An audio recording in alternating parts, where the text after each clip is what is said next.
From Recorded Future News and PRX, this is Click Here.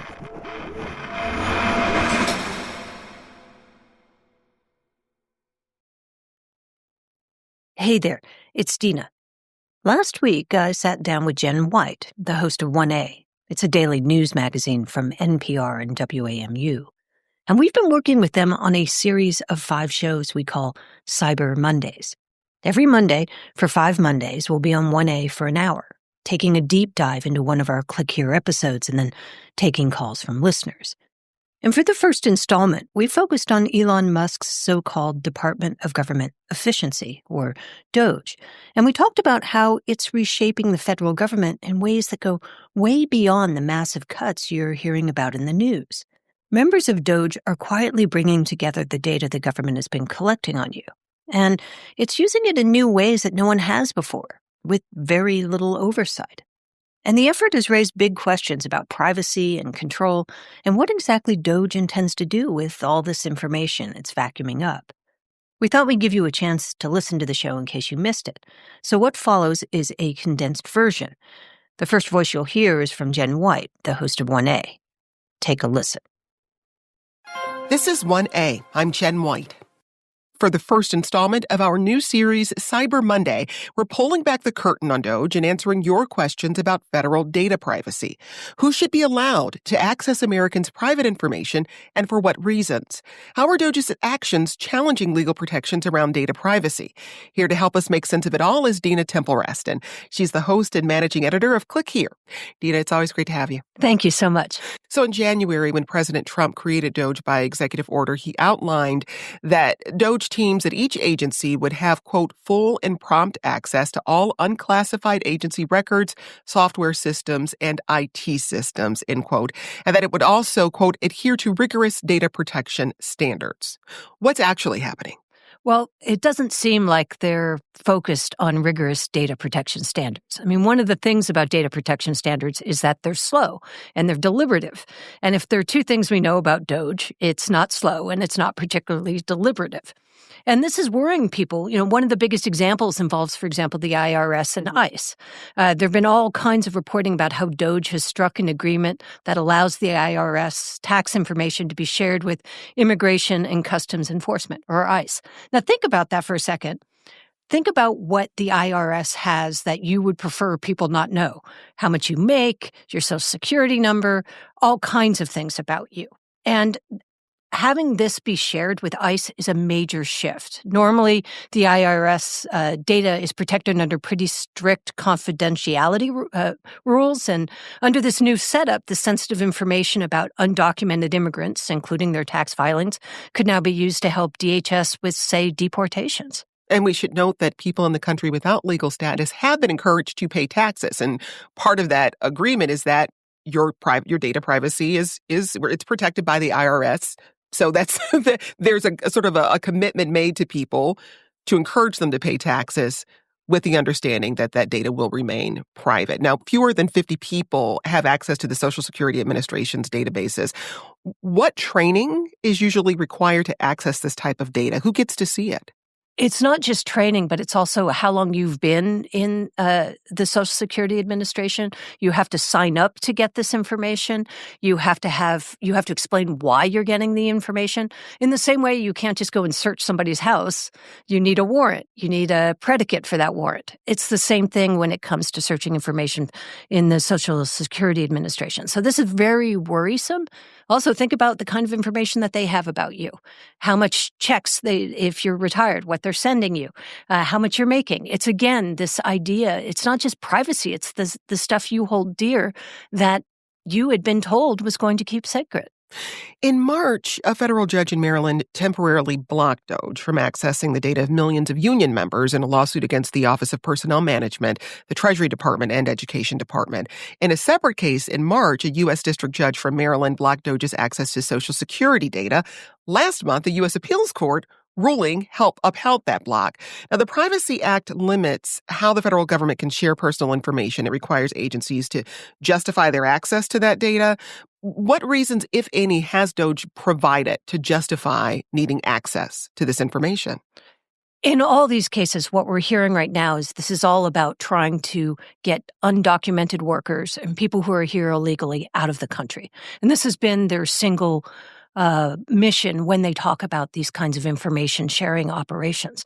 The problem is, once you sort of open that door, do we know it's just going to stop at undocumented workers? And particularly this administration has shown a propensity to sort of target people who have disagreed with it or they're displeased with. So what stops them from making that next step once the sharing actually happens? I think that's the really big concern.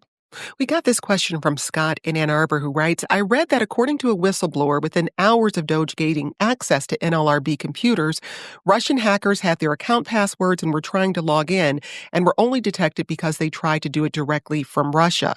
Could Russian hackers be piggybacking on DOGE's access to other systems like Social Security and Medicare? Yes, we've been reporting about this from the beginning when DOGE first came in and started going into these different agencies. And we understand that in the beginning, a lot of these DOGE people were using their own computers and they're changing code. We know there's been code that's been changed. That's scary too. So all of this basically provides an amazing portal for Chinese or Russian or Iranian or North Korean hackers who want precisely this kind of information. And when you talk about changing code, what's scary about that for the average American? What should we be concerned about? So our systems within the government are very old. They were built a really long time ago. A lot of them were built on a computer language known as COBOL. And do you remember hearing all about the 150-year-olds who were, well, what they didn't know when they kept saying there was all this fraud in the Social Security Administration was that COBOL, when you have a blank field, it defaults to 150. So this was actually announced during the State of the Union address. And in fact, it wasn't fraud. It wasn't all these 150-year-olds. It was a blank sort of little piece of information. So the reason why that's important is because basically they've been using duct tape and COBOL to keep all the systems together in government and to make them work. So if you change one little tiny piece of code, it's like a Jenga, right? You pull out one thing, the whole thing falls down. Now, let me give you an example. This isn't a hypothetical. Do you remember the CrowdStrike problem? Mm-hmm. They sent out an update. The update had a little tiny problem in the code, very, very small. And it basically put everybody in a blue screen from airplanes to, air traffic control, everything. I was traveling when that happened. Yes. So you understand. So this is why it's so important. Code typically, when you're going to change something, you have to go through a very rigorous process. You take it out of the system. You sort of play with it in what's called a sandbox to make sure it doesn't do something you weren't expecting. And as far as we know, none of that is going on. Well, it's not just DOGE's access to federal data that's being called into question. The agency is also leading the effort to share information across government agencies in ways that we haven't seen before. And you mentioned sharing, for instance, IRS data with ICE. What else are you seeing? We're only seeing the beginning of this. That's the one that we know about because there was actually a memorandum of understanding between the two of them. What we don't know is if there are other agencies that have said, sure, come on in. We're not, we trust you. We realize you're trying to find waste, fraud, and abuse, or at least that's what the intention is allegedly. And so we don't know who has stood in the way of these other projects. And it's very possible that there are other memorandums of understanding that we don't know about yet. They haven't been very transparent.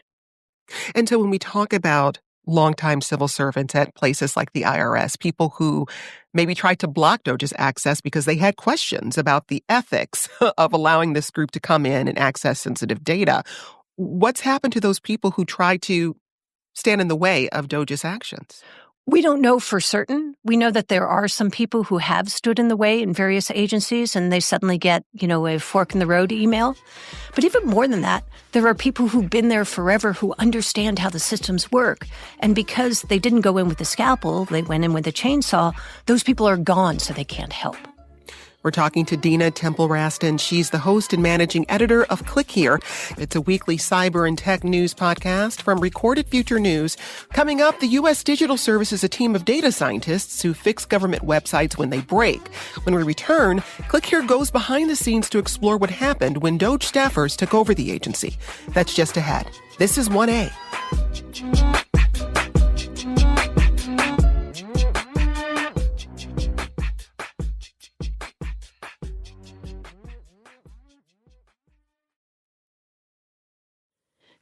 Here is brought to you by Progressive Insurance.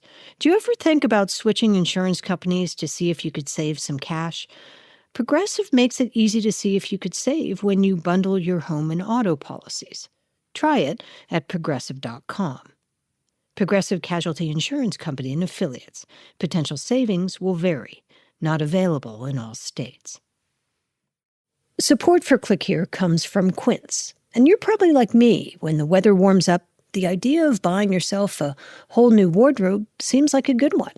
And then a lot of what you buy ends up in a pile of clothes you never wear.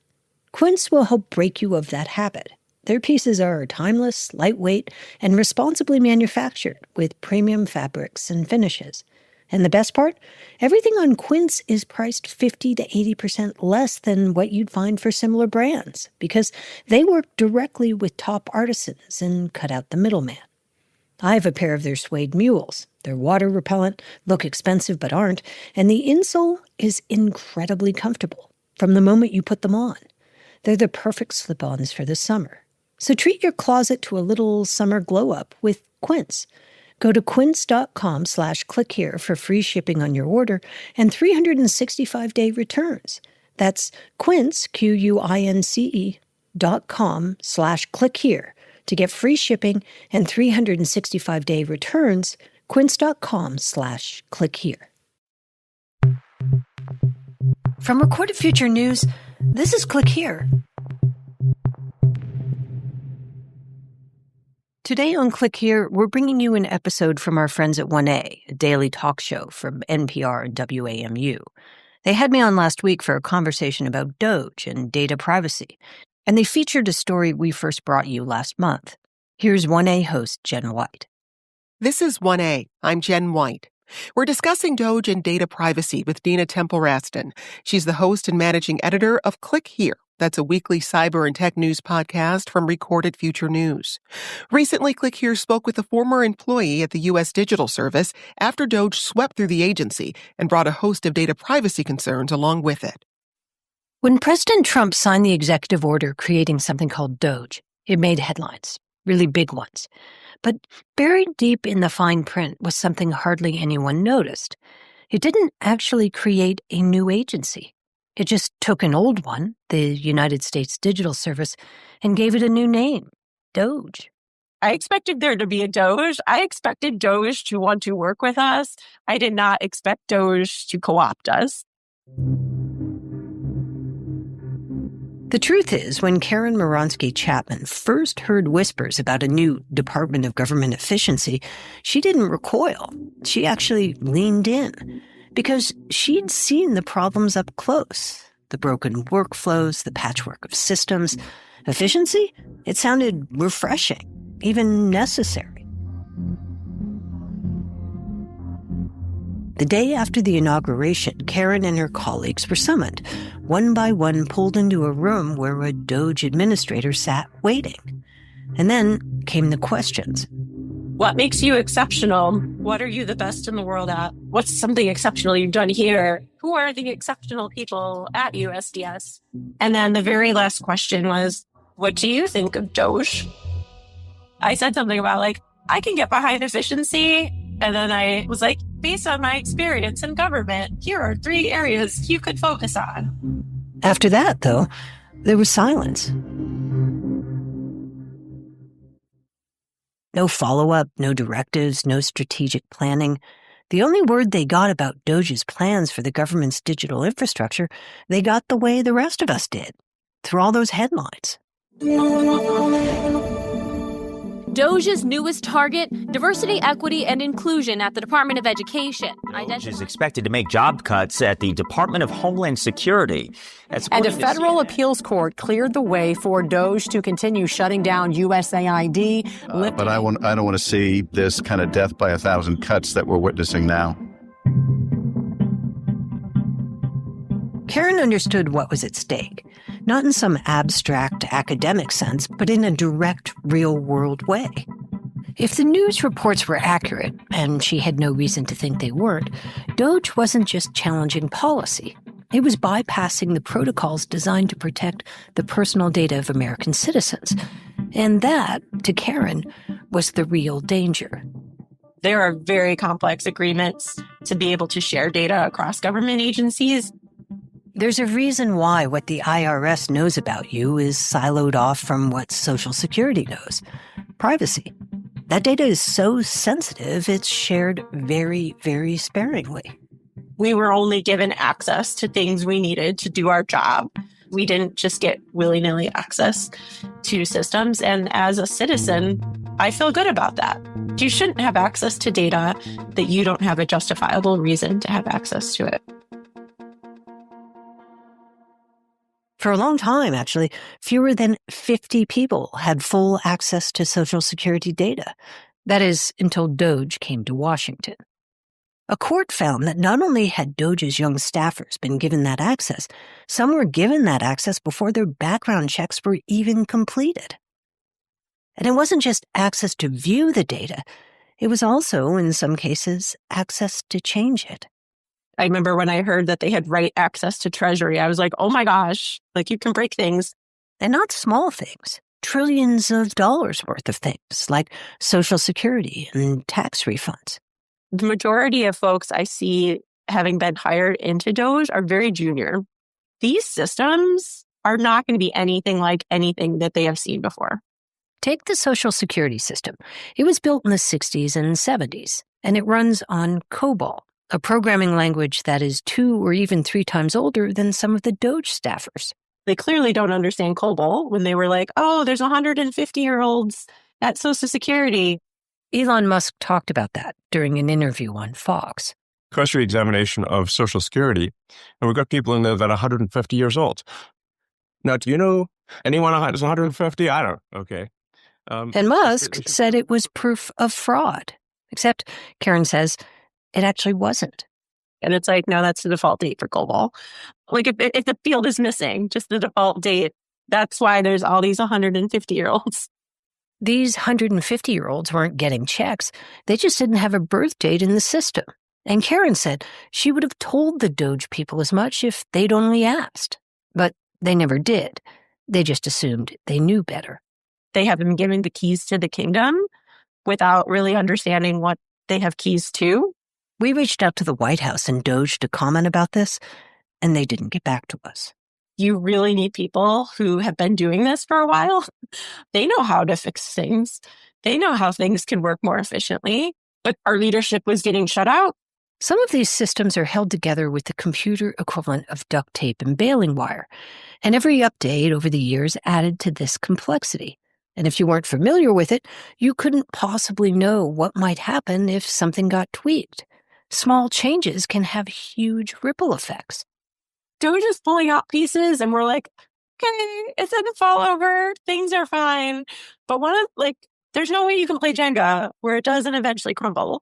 And at some point, they're going to pull out a piece, and something's going to topple, and we may not be able to put it back.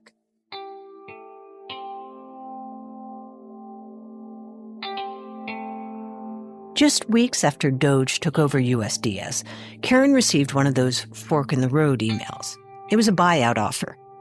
The fork in the road had a FAQ that was like, we want you to leave your low productivity public sector jobs to go to high productivity private sector jobs.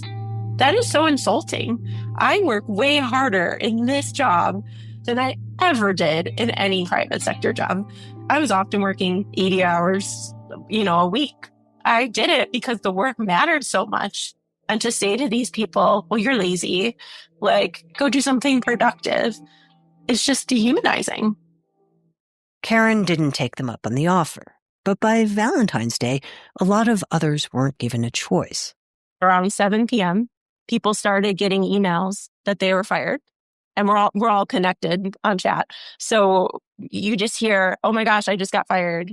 It's like someone was in the office, copying and pasting these and sending them out one by one instead of all at once. And so every few minutes it would be like, oh my gosh, I was fired. Oh my gosh, I was fired. So for 2 hours, I'm sitting on my phone hitting refresh. Am I fired? Am I fired? And it just seemed like our supervisors did not even know who was being fired. They were checking in with us are you still here? By the end of the purge, a full third of USDS staffers were given the axe. Karen survived, but it wasn't entirely clear why. One reason might have been because she worked on FAFSA, a Trump administration priority. That's the form college students use to apply for federal financial aid.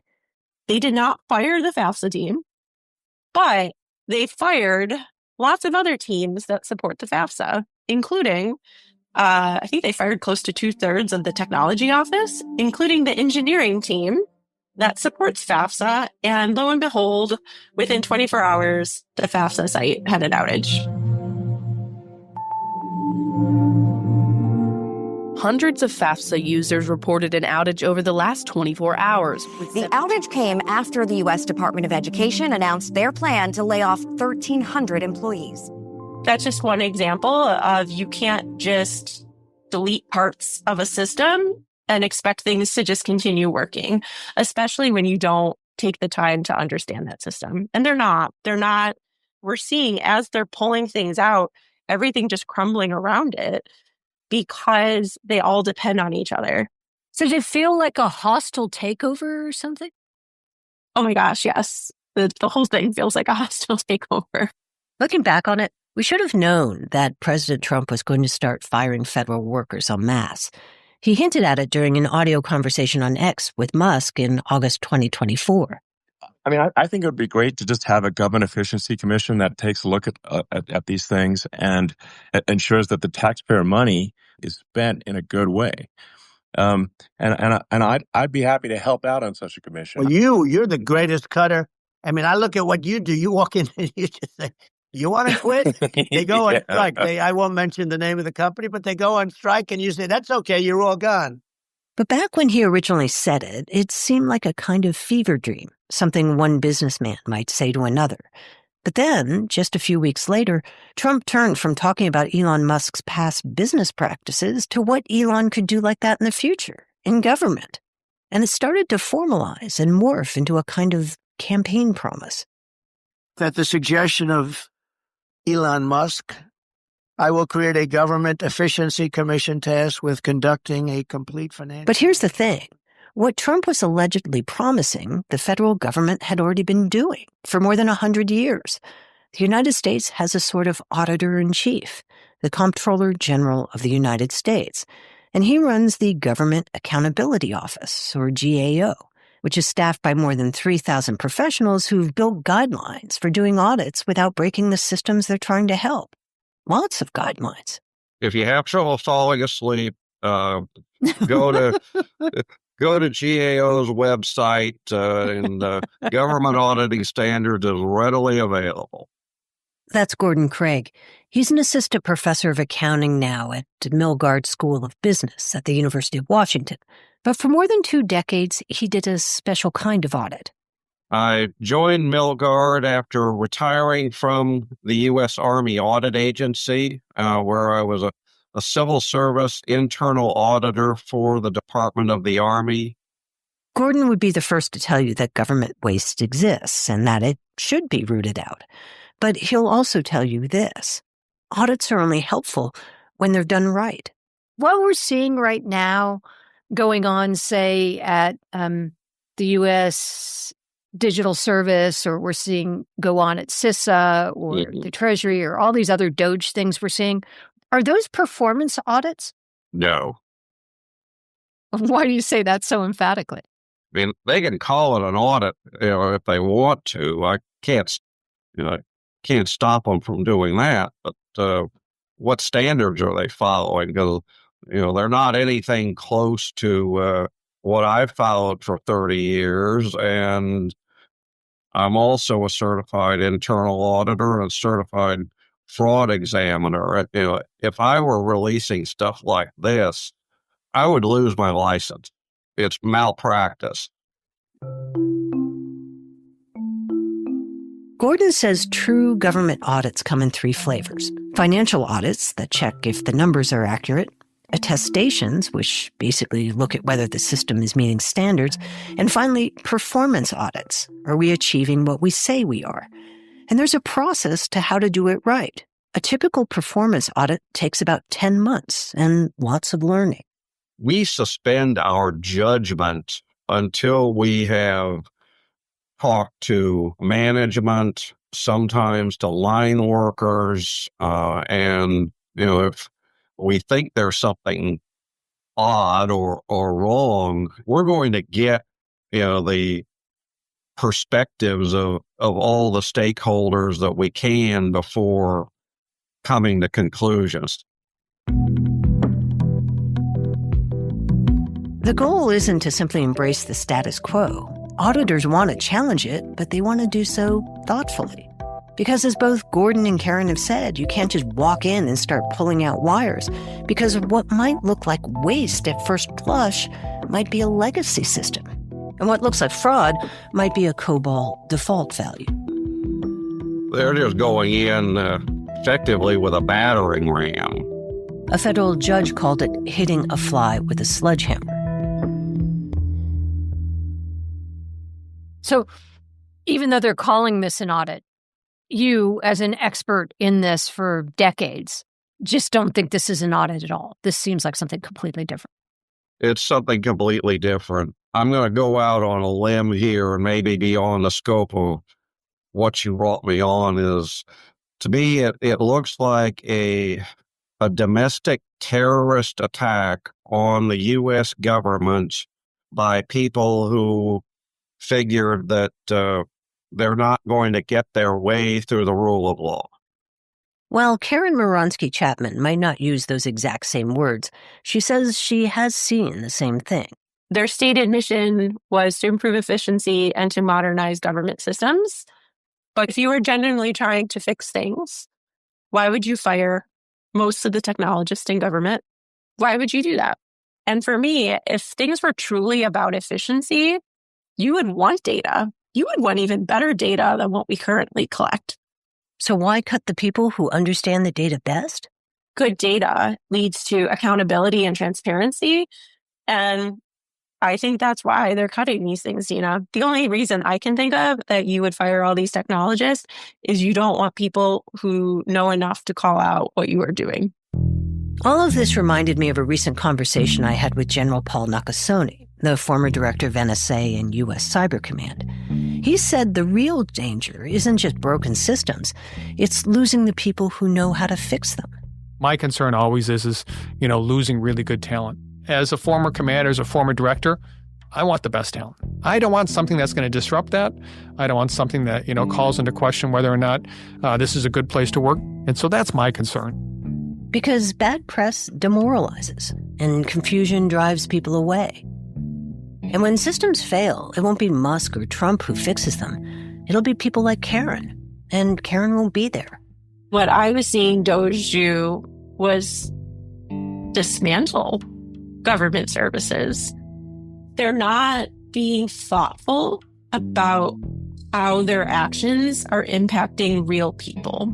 And I could not, in good faith, be a part of an organization that was purposefully harming Americans, particularly some of the most vulnerable Americans. That's why in late February, Karen and 20 of her colleagues drafted a letter of resignation. And it read, "We will not use our skills as technologists to compromise core government systems, jeopardize Americans' sensitive data, or dismantle critical public services. We will not lend our..." They sent in their letter on February 25th, and since then, USDS has lost more than half its workforce. So if DOGE pulls out too many pieces and the Jenga puzzle of government services does fall apart, it's not clear who will be left to fix it. That's from the latest episode of Click Here. It's a weekly cyber and tech news podcast from Recorded Future News, hosted by Dina Temple-Raston. You can find it wherever you get your podcasts. Still to come, a constitutional law expert weighs in on the future of DOGE and what the agency's access to sensitive data could mean for you. That's just ahead. This is 1A.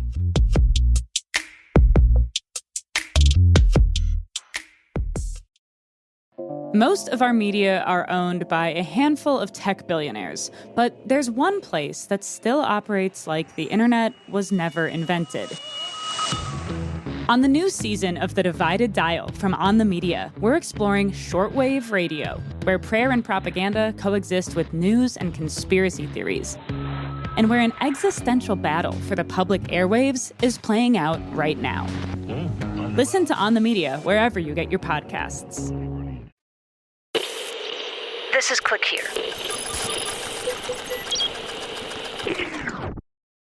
The DOGE team has taken aim at virtually every agency of the federal government and has been gaining access to sensitive data systems. And that's raised some serious constitutional questions. And to discuss that, 1A brought in Corey Brettscheider, a professor of constitutional law and politics at Brown University. And then we took listener questions. Here's Jen White again. We heard from Aleda in Illinois, who writes, the whole idea of DOGE and what it's doing has been justified in a legally rickety way. Trump won the election, therefore the voters have given him the right to invent and empower a government office. Therefore, the office is allowed to take over other legitimate U.S. agencies, shut down programs, delete their funding, and do unknown things with people's private data. Here's the flaw. The voters never gave him the right to invent and empower a government office that can overrun every other part of the government. I mean, Dina, what legal questions are there around Elon Musk's role at DOGE and the scope of his authority? Well, technically, he's only supposed to have 130 days in charge of DOGE because he's a special government employee. What we've heard from him is that he is going to be sort of wrapping up his full-time work, and he's going to maybe come in a day or two a week to sort of work on DOGE. And what that allows him to do is go way beyond that 130 days because he would be sort of a part-time employee or some such. So I think that is what the next shoe to drop is who's he going to put in charge when he's not here, and whether or not they're basically going to move from the massive cutting operation that they've had for the first 100 days into what is much more worrisome on a broader scale, which is a data privacy issue, in which they start trying to link building APIs to make different systems talk to each other. And there are silos of information in the United States for a really good reason. And it's because we really want our privacy protected. And as soon as those silos get broken down, then all kinds of bad things can happen. And I think that that's what the legal community is worried about. I think it's what journalists are worried about. I think the average citizen should be worried about it too. Corey, I'd love your thoughts on this as well, about the legal questions around not just Musk's role at DOGE, but the scope of his authority. Yes, I mean, whether Musk is there or not, there are really two questions about the constitutionality of DOGE as a whole. The first is, if it's what kind of agency is this? Is it a cabinet agency? If it is, and it seems to have powers that go beyond just a normal agency, as your listener pointed out, that it's telling other agencies what to do. It's kind of a super agency.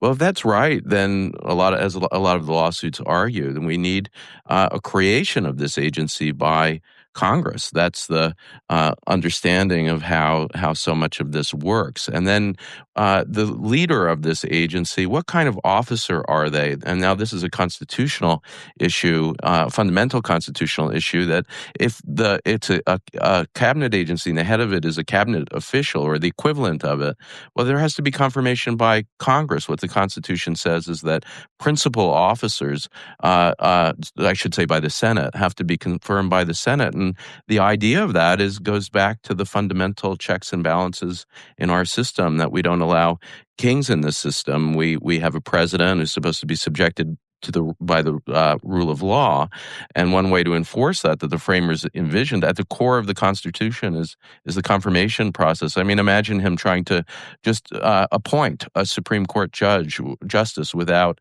confirmation. That would never fly, and this is a similar point. It's fundamental, I think, to so many of these lawsuits. What is this agency, and who is the head of it? Is it a principal or inferior officer? Well, you have questions about your data. Marion in Maryland emails, I am infuriated that Musk and his band of vandals were given access to our data. I never agreed to share my data.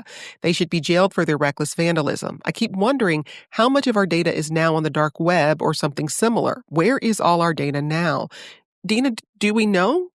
We don't know, although when data appears on the dark web, there are lots of cybersecurity companies that are combing through the dark web all the time looking for big data dumps. And we haven't heard anything like that yet.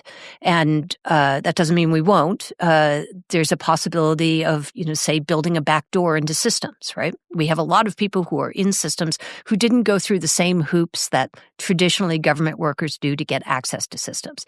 As a result, that creates a vulnerability. That's what our podcast is all about, is how easy it is to create a vulnerability. So you have these DOGE people who've gone in, some with their personal computers, and, we as journalists are naming them as we've discovered them, right? Because it was so secret. Well, as we name them, I am sure you have Chinese hackers and Russian hackers and Iranian hackers going, cool, now I know who I need to look for.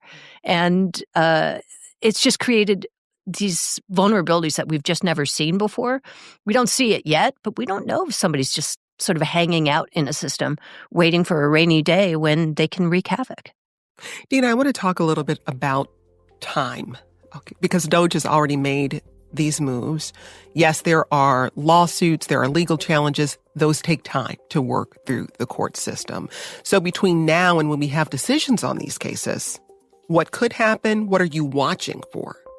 The big thing we're watching for is more people who come out after leaving the government telling us what they saw DOGE do. When we talked to Karen Moransky-Chapman, we were really interested in knowing the nuts and bolts of what DOGE was up to. And I think there are going to be more whistleblowers, more people come out to tell us, hey, we saw them grabbing this, or we saw them changing code on that, or we were concerned that this would happen. I think that's the next shoe to drop, is this next outflux of people talking about what actually has been going on. And I think the data privacy part of it is the part that we really need to focus on now. I think the cuts were one thing, and the data privacy, in a lot of ways, has a much longer tail.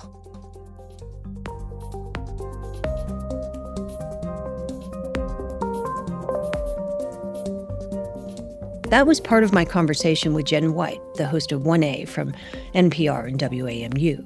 You can hear the full segment with more listener calls and questions over at WAMU.org. We'll be right back with the news.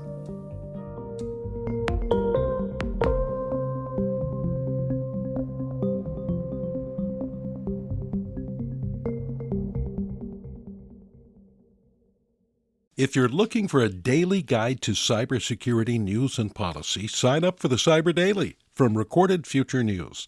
It serves up the day's most interesting and important cyber stories from our sister publication, The Record, and then aggregates all of the big cyber stories you might have missed from news outlets around the world. Just go to therecord.media and click on Cyber Daily to get all you need to know about the world of cybersecurity right in your inbox. Here are some of the top cyber and intelligence stories we're following this week. From accountability for a spyware company and election meddling to a cyber cage match and a new pope. It's Tuesday, May 13th.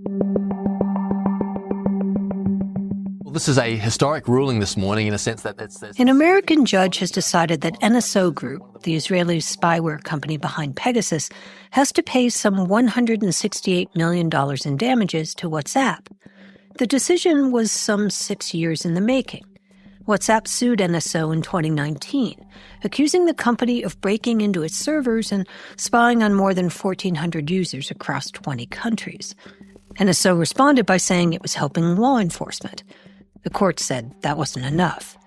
The ruling has privacy advocates punching the air, though NSO is expected to appeal. The presidential campaign in Poland is in full swing. And so is disinformation. In Poland, it's election season. But the political force trying to wield the most influence isn't on the ballot, and that's Russia. Poland's digital affairs minister says in an unprecedented effort to disrupt the elections, Russia is launching cyber attacks on power grids, water systems, and government websites. He even alleges Russian operatives are recruiting Polish citizens on the dark web to amplify Kremlin talking points. It's not just paranoia. Last year, Romania annulled its own presidential election results after a Russian-backed hack seemed to be putting its thumb on the scales. Russia, for its part, is denying everything. Meanwhile, back in Washington, a budget hearing turned into a kind of cyber cage match. You have illegally gutted spending for cybersecurity. As we speak, Russian and Chinese hackers are having a field day attacking our nation. Senator Chris Murphy, a Connecticut Democrat, slammed DHS Secretary Kristi Noem over the administration's plans to slash CISA's budget by nearly $500 million. He called it dangerous. Others are saying it's sabotage. But the administration, for its part, insists they're just tweaking priorities. Essentially, less disinformation and election security in exchange for more infrastructure. Critics call it a death blow to the nation's cyber readiness at a time when foreign threats are multiplying. And finally, white smoke. Habemus Papam. We have a pope. For the first time in the Catholic Church's 2,000-year history, the Pope is American. Chicago's Robert Prevost will be known as Pope Leo XIV, a name that gives a nod to labor rights and economic upheaval. The original Leo faced down the Industrial Revolution. So some people are saying if Francis was the people's pope, then Leo may be the workers.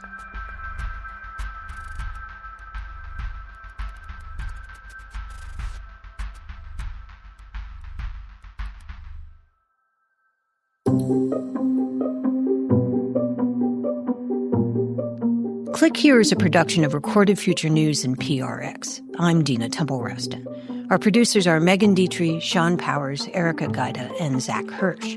Special thanks this week to 1A host Jen White and producer Lauren Hamilton. Click Here is edited by Karen Duffin, fact-checked by Darren Ankrum, and contains original music by Ben Levingston, with some other music from Blue Dot Sessions. Our staff writer is Lucas Riley, and our illustrator is Megan Goff. Martin Peralta and Jesse Neiswanger are our sound designers and engineers. Tune in on Friday for Mic Drop, which features our favorite interview of the week. I'll see you then.